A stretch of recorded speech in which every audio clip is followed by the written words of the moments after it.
Too much talk. Welcome back to the lab. A little while since an update on the Gloria here behind me, 1969. This is a mouthful. 1969 Nissan Gloria Super Deluxe HA30 with a Nissan VK56DE Stillen supercharged V8. I said that in one breath, but if you've just been running somewhere and you tried it, I doubt you could. Anyway, so that's been for an inspection. Not a full low volume cert inspection, just a bit of a partial one, bit of a let's get started before we get our paperwork back from LVV. Let's say the proper words: Low Volume Vehicle Technical Association Technical Committee. We submitted an application for our independent front suspension. Those are all big words today. Independent front suspension on it, custom independent front suspension. Submitted an application for that. They came back with basically three things. What does the car weigh? They weren't happy with the dimensions I gave them the drawing. As it turns out, they were actually wrong, so that's all good. And shift the steering stops from the arms, put them on the steering rack instead. So did that, weighed the car. You've seen the video. It's 1,450 kgs, give or take a little bit. Redrew the drawing of the front suspension more accurately, correctly, as best as I could do. You know, I haven't got a laser scanner to scan it, so it's all tape measure, but you know, it's as close as we can get it. So submitted those. They had their technical committee meeting on Tuesday night, waiting for the response from that. Hopefully that's all good. Should be. There shouldn't be any more problems, but we'll see how that goes. So there were a couple of things the low volume vehicle inspector / engineer came up with. I'm going to stick a standing. I'm going to sit down in the car in a second. Anyway, he was the sway bar end links. I had put a small stack of washers on each side to space the end links out correctly to suit the sway bar, and I had forgotten about those and left them there. So you're not allowed to do that. You're not allowed to stack washers to make a spacer. So I just had a look at that. It turns out I didn't actually need them after a couple of other tweaks that I'd done, so I just removed those. So there's just one washer there on each side, which you're allowed. So that's that done. You can tell by the seriousness of that fault that we were actually all pretty good. Checked the front suspension, and there was a bit of a clunk and a bit of a wobble. One of the wheels was a bit wobbly, and so he didn't want to test drive it at that point. He wanted me to have a look and see what that was. All that was, so I hadn't done up the lock nut on the front strut tight enough, because we hadn't 100% confirmed where we were going to be at with suspension height and stuff.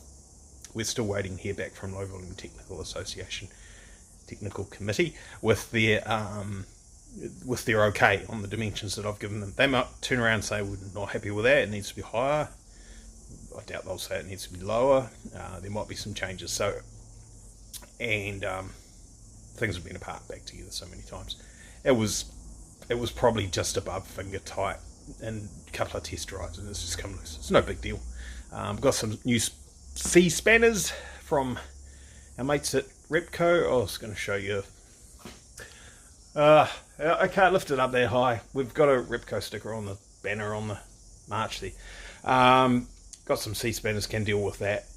Most guys with their demonstration videos and how-to videos on all that sort of stuff with coilovers and things like that will say use C spanners and then use a hammer and a drift for the last little bit anyway, which is what I have already done before the C spanners turn up. So long story short, I tightened a nut, and that was the loose wheel thing sorted out. That's dealt with. Over here on the, let's go for a wander, on the whiteboard,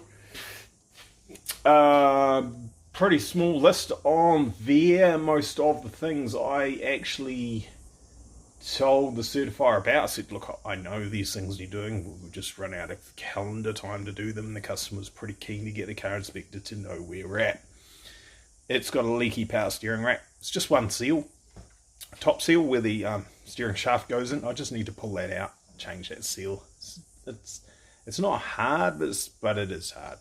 You can't pull the rack out without supporting the engine and lowering the subframe and stuff and dropping all fluid out of it. I wanted to do other things like get a wheel alignment check and all that stuff done before I go to the trouble of doing that, because it'll immobilize the car for a few days. He wants to get the subframe powder coated and a few other things, so when it goes on the hoist, it comes apart, it's not going anywhere for a few days, so I've left that. We've got on my list a heat shield for the universal joint on the top of the steering rack. You're supposed to have 25mm between your joints and your exhaust system. We've got about 20. The exhaust system is ceramic coated. It doesn't really count as a shield because it can flake and come off, and then you cook your joint and then your steering fails, so that's no good.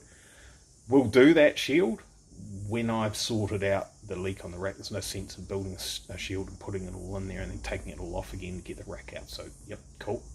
Steering wheel boss, told you about that. Someone's butchered that. I'm going to change that.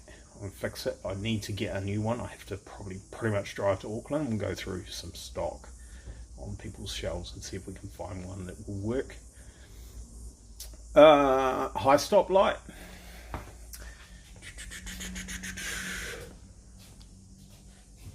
There it is there.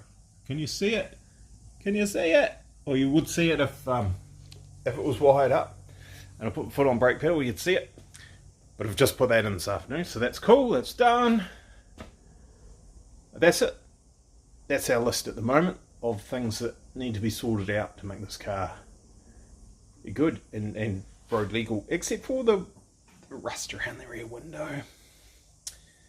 Yeah, let's have a look at that. Hang on a second. Not terribly good at all, is it? That was a couple of little bubbles that we could see from the outside here. And there's some holes there underneath the rubber. The rubber that's actually, that just broke just then. That's how old that is. You can see that's flaking away. Whoops.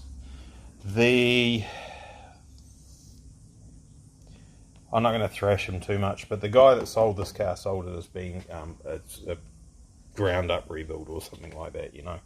And this is not what I call ground up rebuild. It hasn't been done that long ago. It shouldn't have rust like this under window rubbers if you've done a ground up rebuild. There's a couple other things that weren't too crash hot in the car as well. But speaking of in the car, so Nissan were bold enough to call this, I guess it was made in 1969, so yeah, whatever, a Gloria Super Deluxe. Sounds pretty cool, eh? If it's Super Deluxe, you'd expect it to have cup holders, and it didn't. It just didn't. But now it does. Sure, look at that. Oh, I don't have a cup to put in there. Oh well. Nah, there's none in here. Normally there's cans lying around all over the place in here. So I built this. This is all 2mm thick aluminium. That's a boot from our mates at Repco. That's just off the shelf. Just an aftermarket boot. That's not going to be the gear knob for the car. This is actually one from the March that's been cut down. Just for now. We'll sort out a proper gear knob for it. So we've got a nice big tray in here. Your cell phone will fit actually crosswise on that, so that's pretty cool. You'll be able to store heaps of stuff in there, nice and deep, so when you're doing big high-speed takeoffs with your 500 horsepower, your wallet won't come out of there, I guess, cell phone, whatever you put in there. Cup holders are can holders, drink holders, nice and deep too, so you can actually put a full can of Coke or an empty can of Coke, whatever, in there. Tip this thing fully sideways, so it's effectively got 1G of sideways force on it, and the cans don't fall out. So of course when it's in the car, if you're pulling 1G, you've got 1G that way, 1G that way, so it's actually a 45, which will hold it in even better than just tipping it on a side, so that's all good. Made some nice lovely radiused corners at the back here, all the way around here, so no one in the back can hurt themselves on it, and carefully fitted it to the hand brake lever. Now I need to put a rubber seal on the inside of this. I'll just get a 90-degree rubber seal and stick it around here just to seal that up a little bit better, just to do a nicer job. We can We can trim this with the stuff that I put on the dash. We can do that with it. It's a little bit tricky just because of a couple of shapes here. It might not be the easiest thing for me to do. We can powder coat it any colour you like, and I'm thinking it might look good if we do it the same colour as the outside of the car. Might look pretty cool, or something. That's something the customer can take care of. There's 4 screws, one in the bottom of each cup / drink holder. We put a little rubber insert on the bottom of that, and that covers up those. And there's 2 just at the very back here out in the open, which was the easiest way to do it. I was thinking about making another little tray here for something for your coins and stuff, and I discussed that with the owner, and then in the end I was like, oh god, it's just too much time and effort. We'll just put 2 screws in the back there and we're sorted, and that's rock solid, going nowhere. So that's pretty awesome. That had to be there for low volume vehicle certification, only for the point of covering the handbrake / emergency brake mechanism. There's a couple of sharp edges on there. If you have a crash and your arms are flailing around the place, you hit that and you hurt yourself. And the other thing is, you might have a passenger in here who sticks their finger in the park brake, and you pull on the park brake, and then the old finger's chopped off. So that's taken care of. Not much else has happened to the car. Oh, we had one more thing. I don't know if you can see it. You can barely see it. Inside there was the oil filter. I showed you guys that earlier. And I did mention at some point in time, maybe not on video, not sure, that would need a shield on it to stop rocks and stuff coming down, smashing the filter open. So that's been done. It's also a windscreen. I'll show you that. Hang on. Let's go around here. Bonnet opens properly, which is nice. Look at this. We pull this. Where is it? There. Come around here. Gotta watch I don't crash. Oh, yes. Heaps of room. Fully open. Haven't hit the march. That's great. Windscreen reservoir. Made one of those. That's it down there. A little bit hard to see.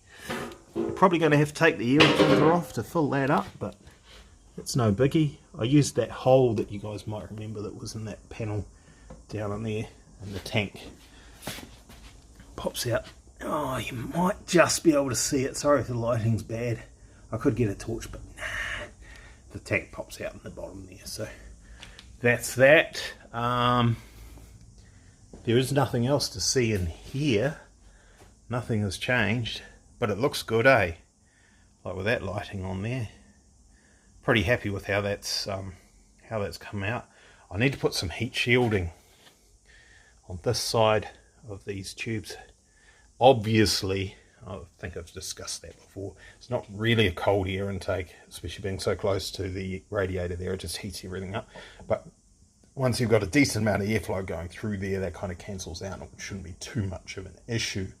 But if I put some gold foil just on the underside of this to try and reflect away a little bit of the heat that's soaking through there, that might help a little bit.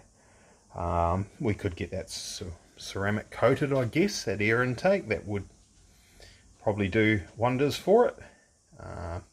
He's probably spent enough money on it for now, I think, with things like that, so he can deal with that at a later date.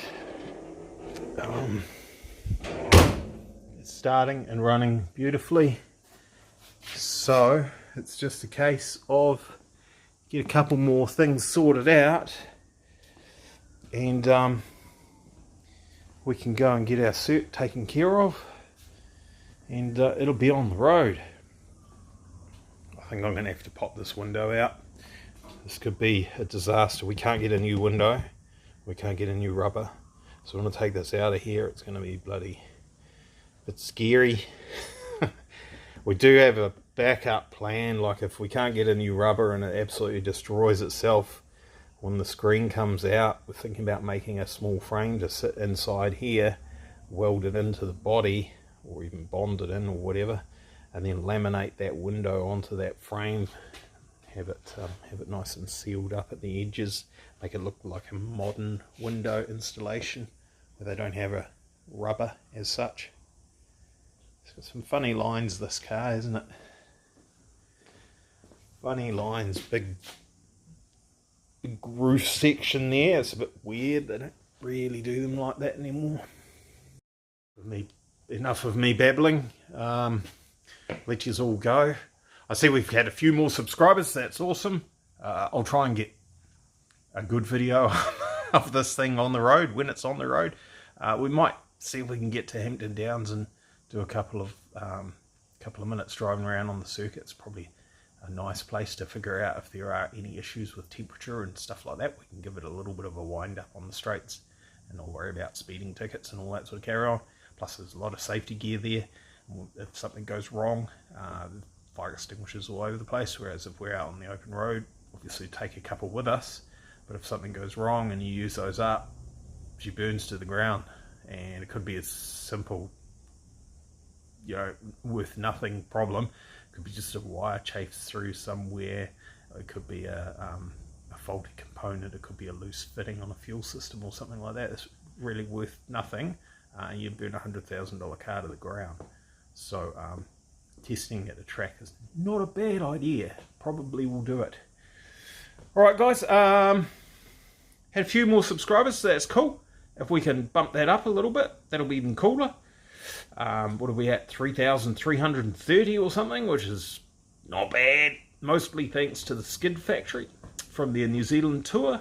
If you guys haven't seen that video, you need to go over to the Skid Factory, and you need to go for their New Zealand tour videos, and it's the second of those videos, and it's one where they go and talk with Mad Mike with it, and then they call through here, and then there was someone else they visited. You'll have to excuse me, it's a while since I've watched that, and then they headed on down to Taupo and then to the South Island. So pretty good videos. A bit of a yarn back when the Gloria, before it was going, I think I don't know, was I building chassis rails or something? Don't know. But anyway, like, share, subscribe, all that sort of stuff. See you next time.